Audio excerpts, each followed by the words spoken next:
Hi folks, hope you're doing well.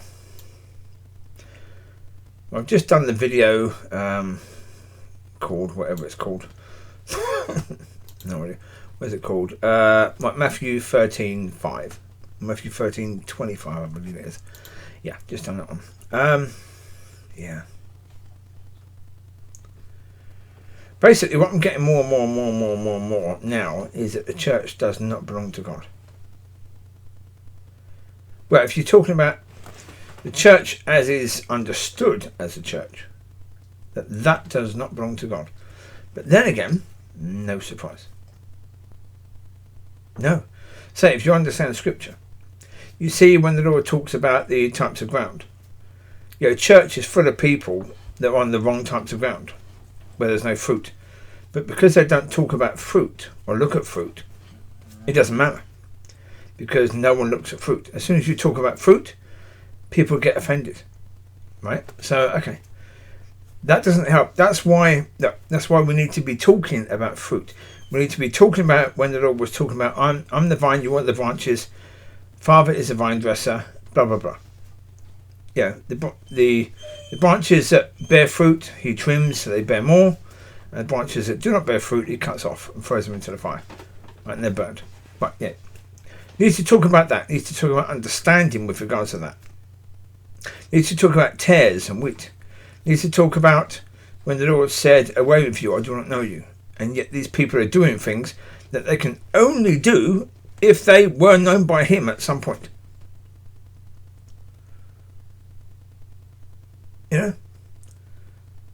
Needs to talk about where the word says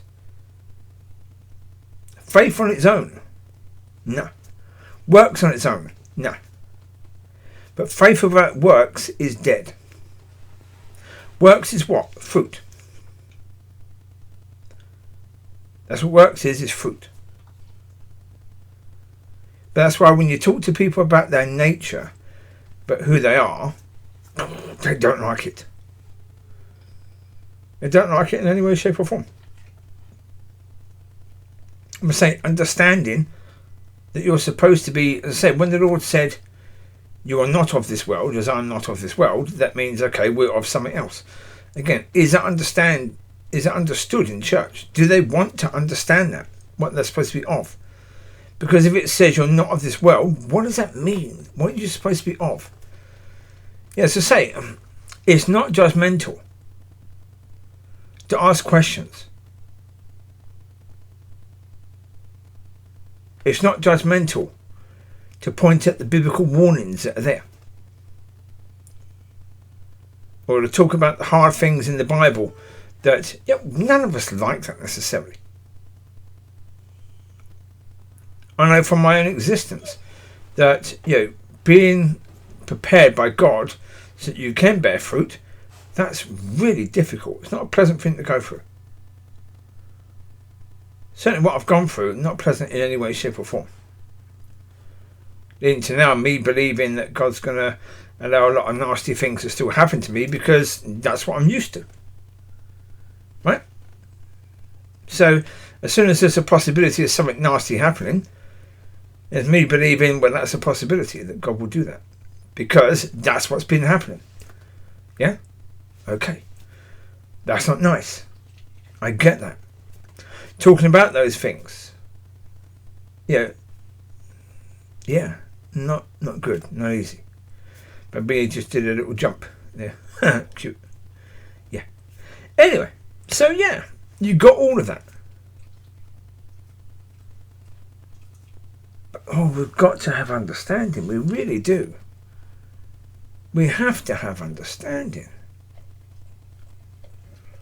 Because the problem with not having understanding is you don't have a clue where you are without understanding. You can think you're safe. And the problem is, as I said, there's a lot of people in hell right now who believed that they were going to heaven. And right now they're in hell being tortured for eternity. And God, they wish upon their last breath every day in hell that they could come back and change things, but they can't.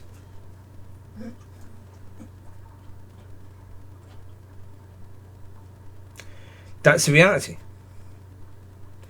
I mean, the reason why I get so bothered when I go and see churchy things is because, as I said the other day,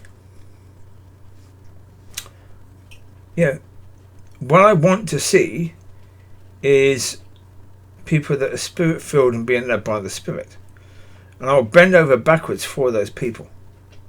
That's what I go to these things for, like I went to today. That's what I go to that for, to try and see those people. Hopefully that I'm going to see someone who is like that, who has a desire for God. Yeah? To find that rare gem.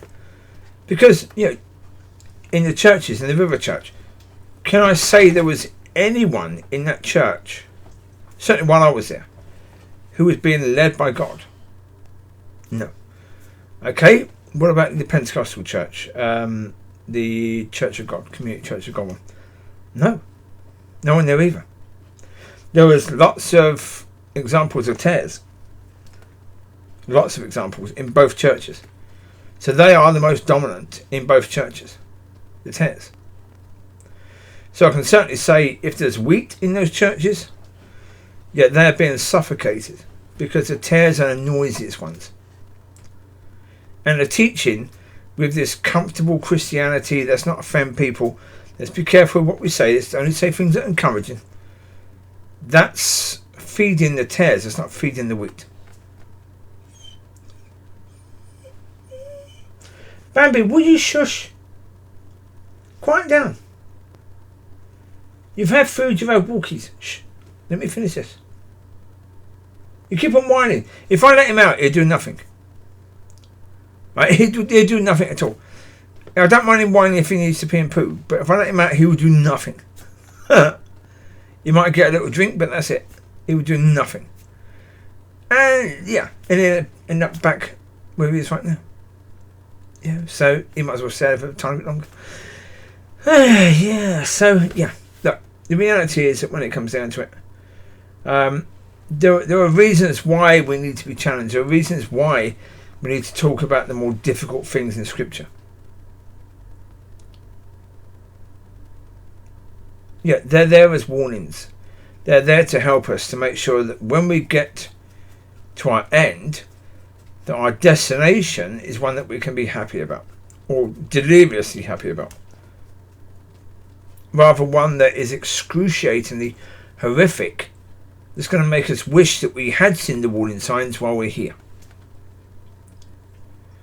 Now, so I don't give a toss whether people get offended by anything I say, because the most offensive thing is that you die and go to hell. That is the most offensive possibility, and I don't want that to happen to anybody that I come into contact with, especially in church.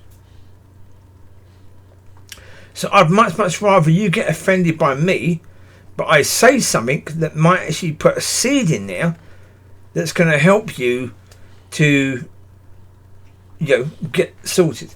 Because as I said, tares can be saved. Tares can be made into wheat. Because bet your bottom dollar, wheat can be made into tares. It can work both ways. So with God, anything is possible.